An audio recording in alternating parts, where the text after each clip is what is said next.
chorinho em casa. Não, eu vou te carregar. Ah, o peninho, o peninho. Esse telefone é chato, hein? Nem deixa ele desligado.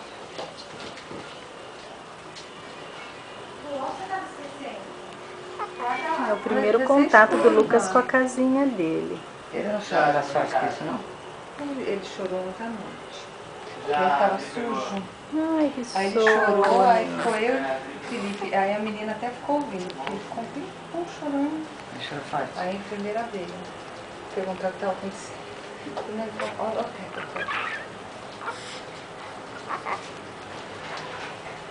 Agora levanta e começa a dançar aí.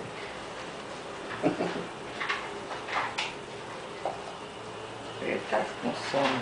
É, mas eu vou forçar, né? Porque é a cada 3, 4 horas. Né? Ele vive com o Então, sono. Lá pequeno.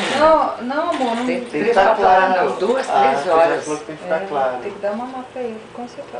Força. Ele para, ele é muito Dormiu. preguiçoso.